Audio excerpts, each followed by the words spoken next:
It's the Daily Talk Show, episode 905. Happy Fat Friday, Gronks. What's happening? What's going on? So you suggested this one today? Well, I can't take credit for it.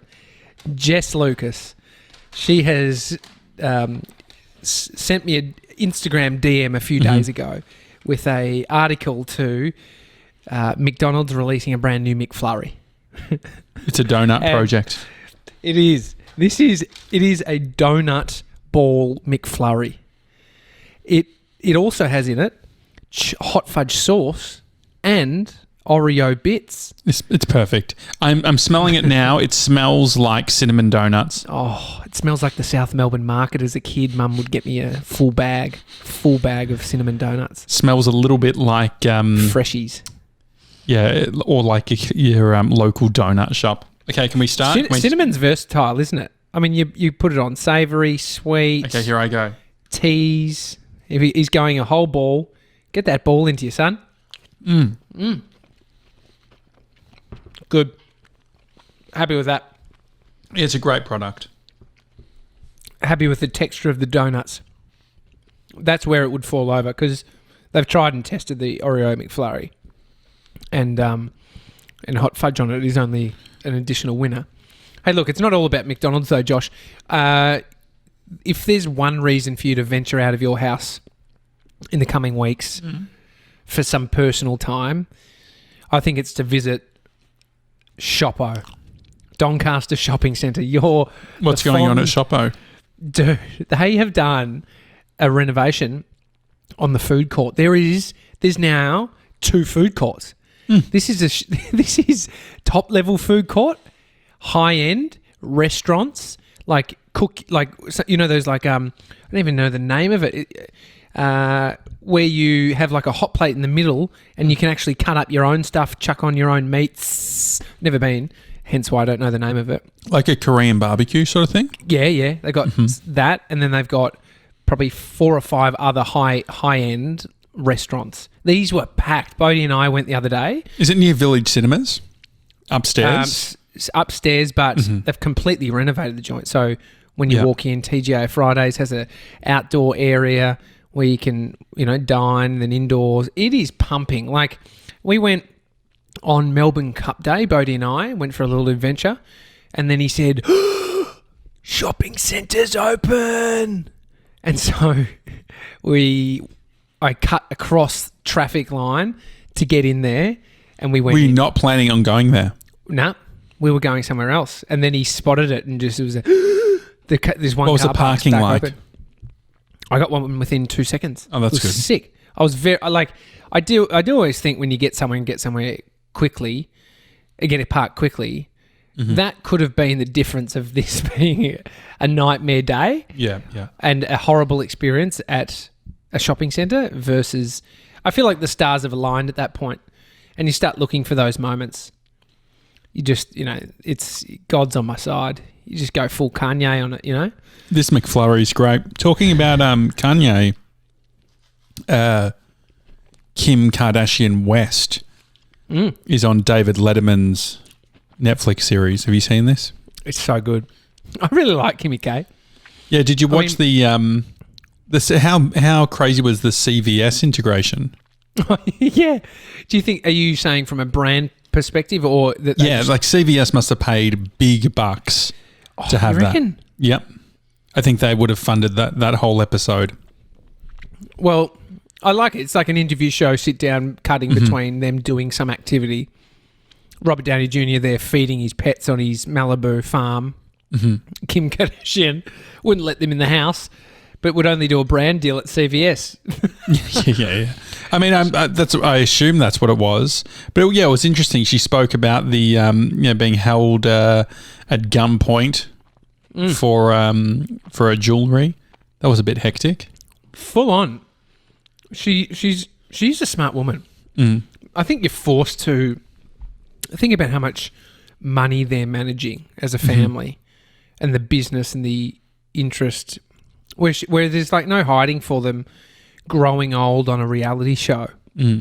And so what they're deciding to put out, she had some really interesting perspectives. How was Kanye West in the audience, though? Yeah, just with his blue hoodie, sunglasses.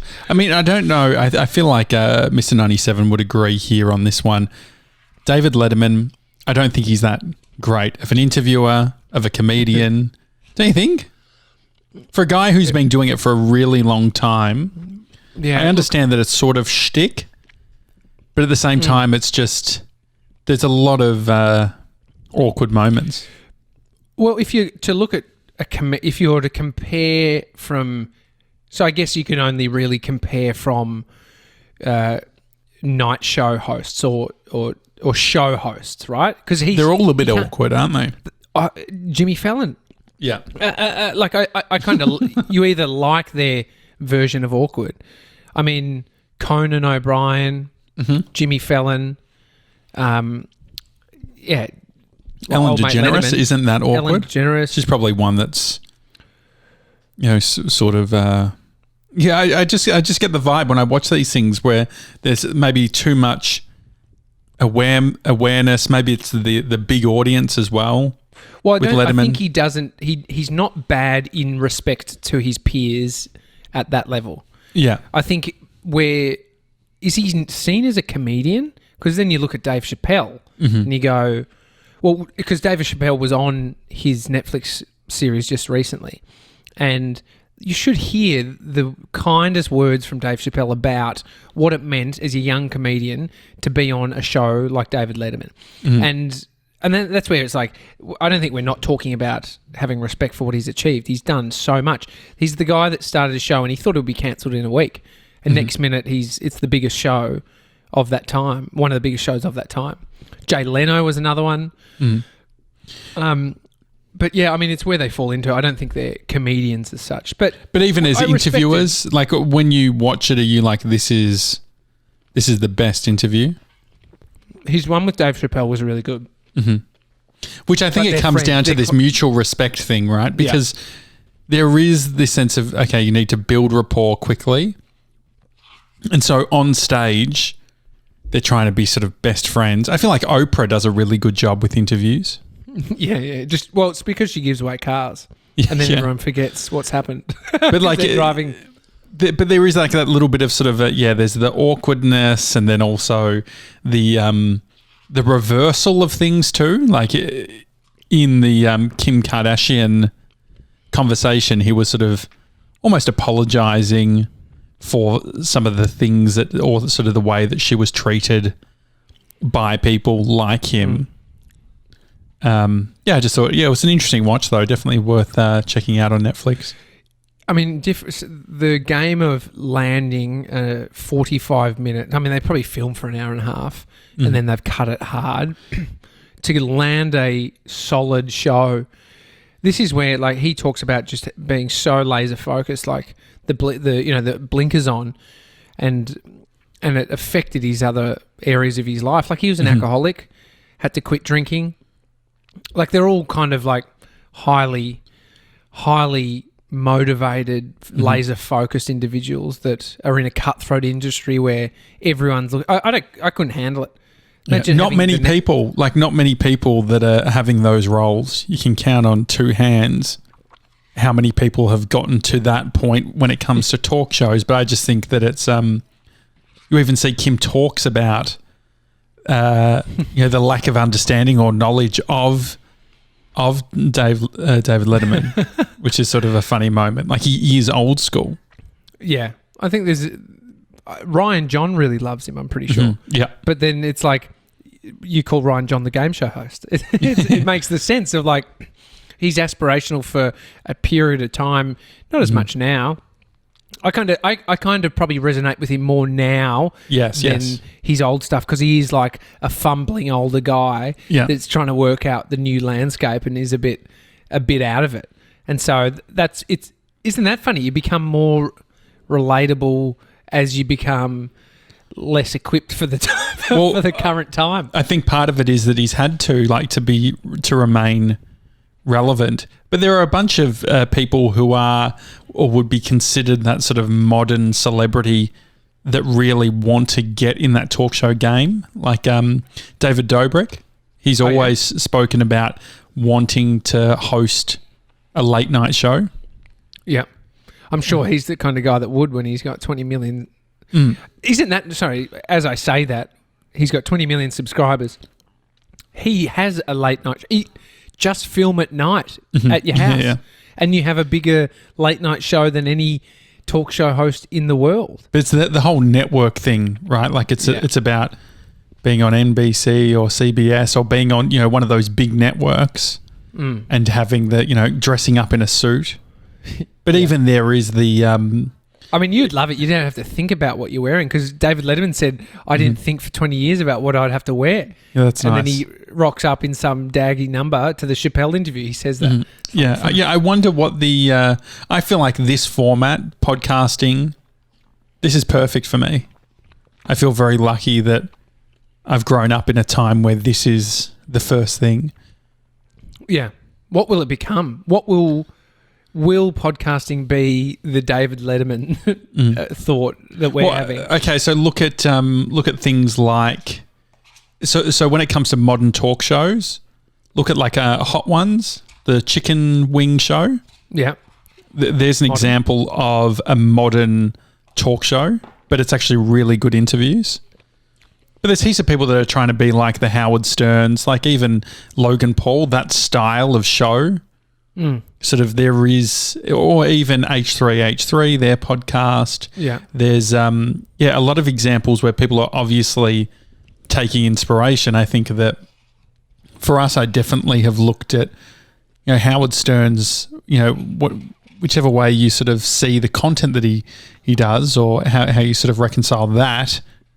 He was very sort of revolutionary when it comes to multimedia production. So having a show that was rating extremely well within the context of radio, but then they were doing a TV format as well. So they would be filming the episodes and creating content for the E channel.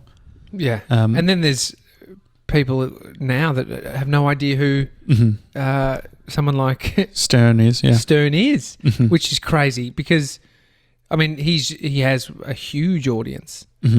I guess you don't need everyone knowing who you are. You just need a select few of the people. But I guess that's where some of these older styles will stay around because people like David Dobrik have built something in a new way.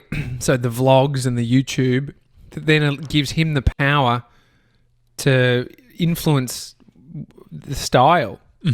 And so Logan Paul doing his talk show style, on his flying V desk, where it's, it gives he's controlling what type of shows getting put out to his people. What sort of content are you watching? Like, remember how many vlogs we used to watch going back 5 years or 4 years? Are you watching many vlogs in 2020? No, I kind of go in and out of just checking to see what is actually going on. So there's like, have you heard of those DeGolio? Fuck their name. The most famous TikTok girls, sisters. TikTok sisters. Sisters. They have their own channels. Dixie D'Amelio is the older sister of TikTok's biggest star, Charlie. So they their dad is their CEO, and these two have just blown up on TikTok. But now they have YouTube channels. Now they're doing interview shows on their YouTube channels. What's their content like? Have you watched it? Yeah, it's not for me. I think one of them lives in that hype house. Do you know what the hype house is? No. Oh, Jason Dundas. Shout out to Jason over in LA. Holding down the fort with Dundas Media. He's did an interview with one of the girls who lives at the hype house. This is it like a Team 10 sort of thing? 4-story mansion in LA in the Hollywood Hills, and there's like 17 kids living there. Hype House LA. And so this is where they create... Oh, it's got a photo of it. It's got the exact... I'll give you the 6,425 Weird Lake Drive, Los Angeles.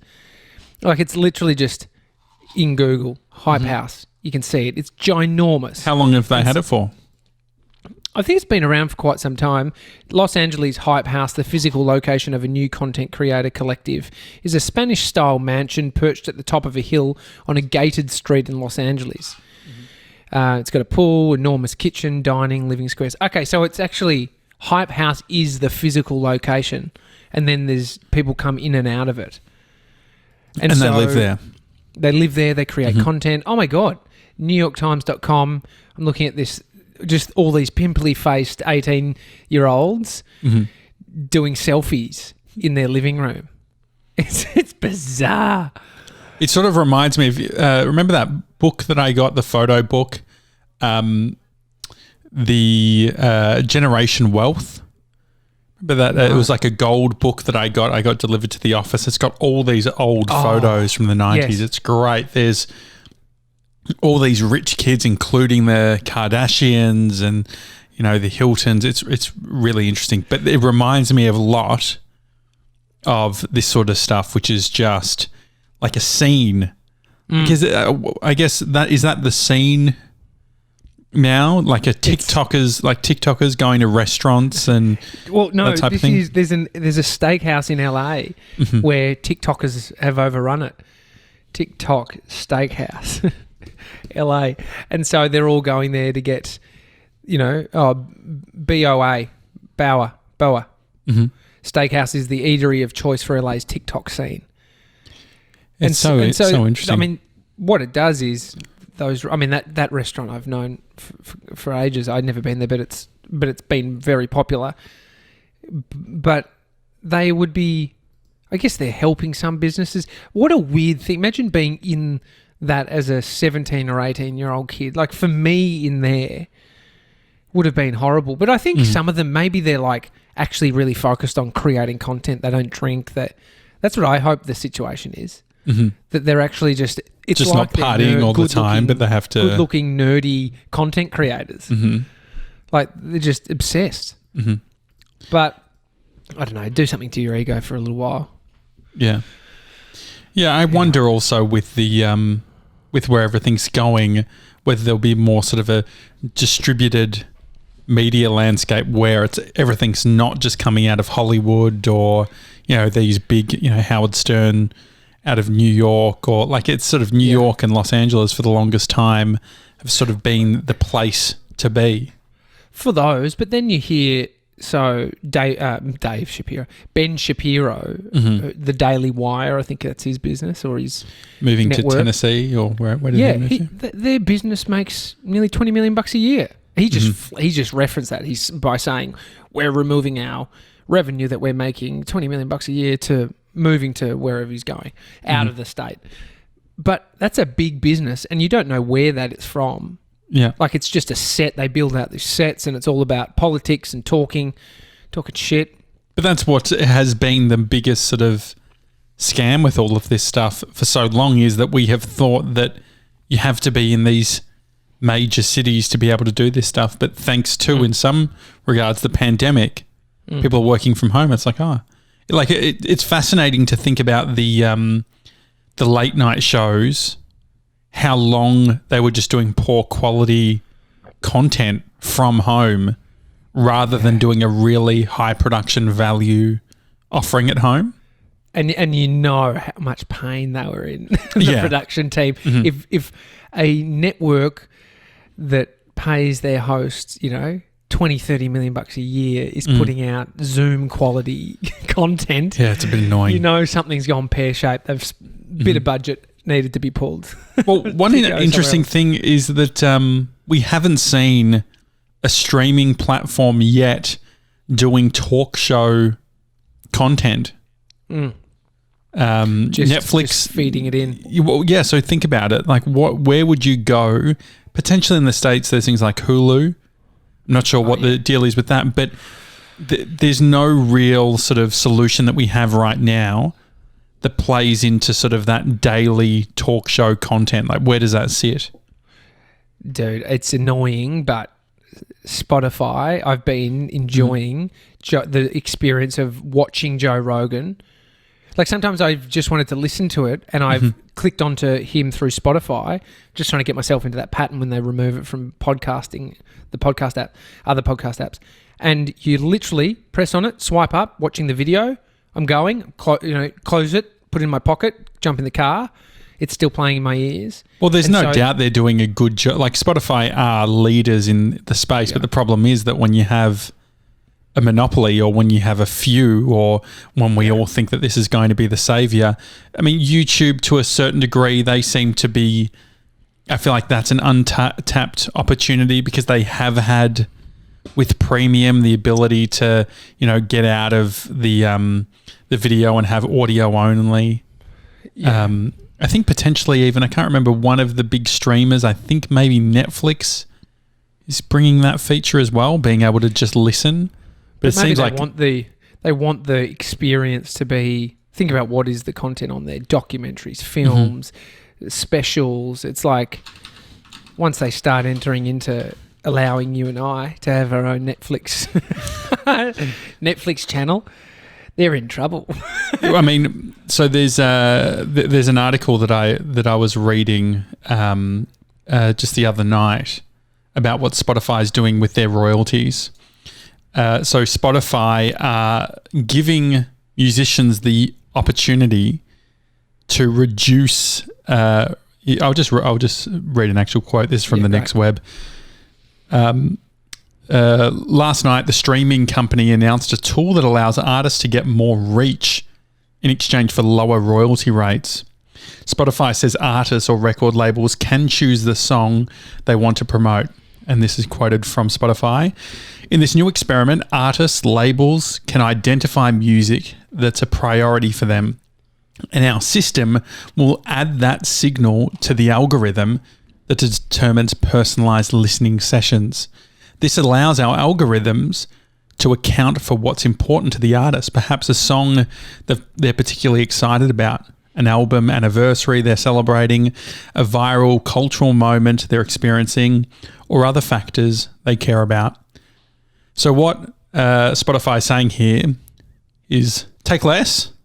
We're not going to give you the royalties, the same royalties that you normally get, in exchange for us doing a little tweaking of the algorithm and pushing the music to people. And so what we're seeing here is this is the concern that I've got with the podcasting. This is the concern with us putting all of our eggs in one basket. Is this good for artists? Is this good for creators? Yeah. Fresh creators, young creators, maybe not. Most likely not. Definitely not. Like that's a, so. Then how do you? So how do you get ahead? How do you? And so these are the things. I mean, I don't think it's on the scale of wariness. Like it's not a huge issue. But what this shows, is a willingness for companies like Spotify just to, get paid less, and we'll tweak a few things. And I think that at its core, it's worrying. And then you think about what that could mean for putting more podcasts. Profit in the company's pocket. Yeah, it's you're paying to advertise your music. They're paying. It's not even advertising though, is it? It's actually it's a next step. It's saying, hey, you want to get into the Spotify radio stuff? Just pay your way. Yeah. And so there's. I think that it's a little bit problematic, but I do wonder what will be the way that we all consume content when we get back into driving our cars, doing our long trips or being in the, being in traffic, going to work. What's our solution going to be? One of the things on YouTube I was watching was this guy who was just talking about features in his Tesla. Mm-hmm. He's like this youngish guy. I don't know where he got the money from. He doesn't seem like he's really wealthy, but he's dropped like $80,000 on a specced out car, electric car. But God, I enjoy his little videos about this is how you open the thing. This is how you close all the doors. Here's top 3 features that I hate in my Tesla. This shouldn't be here. This should be over here. It's like I wanted a Tesla by the end of it. Really did. And the other thing is that there's going to be other companies that are going to move more and more into this space as well. So device handover, going from your home, going to the car, it being a seamless experience. But, when I think about Australia, how many Australians do we have that are at the forefront of digital content? How many vloggers do we have in Australia? God, it's weird because I don't get pushed any of the Australian ones. Mm-hmm. Alex Hayes, I don't know. There's a few, but it's because they're knocking around in social circles that I see their stuff through Instagram or something. Yeah. And so, there's nothing to the degree of Logan Paul or David Dobrik in Australia at all, unless they're niched so their audiences might feel super engaged, but not to the masses like the Logan Pauls of the world. Yeah. I mean, the algorithm stuff is interesting too, because even with our show, we've turned on mid-rolls in YouTube. So if you're watching on YouTube and you don't have premium, you'll get an ad. And the crazy thing is that I've noticed since doing that, our podcast is appearing way more in the recommended section in YouTube, which it makes sense from a business perspective. What it's saying is it's like, hang on, if we have all of this content, do we want to show a video that's got no mid-roll that we can't make money off as a company? Or do we prioritize within our algorithm to show people content that has the most amount of ads that we then make a profit from? And so I think that the answer will be a real mixed bag. I think that what we could do is have a direct to listener, direct to audience solution. So I can imagine in the next 2 years, there's a way to support the Daily Talk Show, but then also potentially not, deal with ads if you choose. A bunch of those different things, but hopefully innovation happens in this space in the open way, in the in sort of the open web sense, rather than just all of us jumping on to a proprietary solution. And then everyone won't think about, not everyone, but there'll be a lot of people that will never think about that and just do what feels the easiest, like opening Spotify and seeing the video. Like, that's all I'm talking to is like the ease. I didn't even think about watching the video, and I'm watching the video. And so that's the thing of, governments. So the government, has restrictions around how much, or, expectations around how much local content there needs to be. If you've got, a radio frequency, things like that. And those things don't exist for these big tech companies. And so what does that mean? What does it mean for the content that we consume? What does it mean for our local media industries? What does it mean to culture? Are we just is there a huge sort of homogenization happening where, you can't distinguish, between Australian culture and American culture because we're just all consuming that content. Or you're watching so much American content and you live in America that you think there's nowhere else outside of America. Yeah. It is the country. It is the world. Imagine if they started doing something like the Fame Lotto, where they you like put 15 minutes of fame sort of thing. Yeah, that vibe where you just get absolutely the floodgate open, some algorithmically on YouTube, where they just push you into everything, everywhere for something. And so, I mean, that's the reality. They could absolutely make or break somebody, probably break their mind, but doesn't mean that it would stick after it. But it's like, it is the classic 15 minutes of fame. It's like a period in time. I don't think they're going to do it. I think people are trying to win the Fame Lotto by posting and hitting. Or playing to an algorithm, right? Like playing to what is going to be served up. What is our thumbnail? All of these different elements. I remember in 2011, I worked on a film called Fat, Sick and Nearly Dead, where I was the community manager, and I contacted YouTube and ended up at YouTube in Google Australia in Sydney. And we organised it was a feature-length documentary. It was on Netflix in the US at the time. And we wanted to push it out to as many people as possible in Australia. And so for 48 hours, the film was on the homepage of YouTube. They had something called, I don't know if it still exists, it was called Spotlight. And it just had that video. And so the thing is, that's a lot of power. There's a lot of power in, being able to flick some switches. And so I don't know what the answer is, because as consumers, we obviously want the thing that is best for the experience. Like, what is the user experience? What's easy? What feels good? Yeah. And this is the problem with content in general at the moment, is it's like, for me to be able to watch the content that I want to watch, it is an absolute pain in the ass.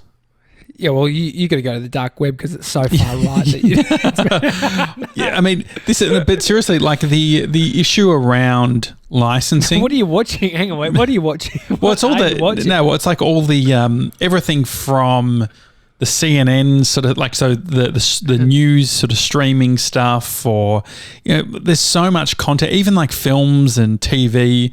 It's so sort of formatted. It's all these deals, all these exclusivity deals. It's forcing us to have Disney Plus, have Apple TV Plus, have Stan, have Netflix, have Doc Play, have Curiosity Stream. Like no joke. How many? Hey you. Yeah.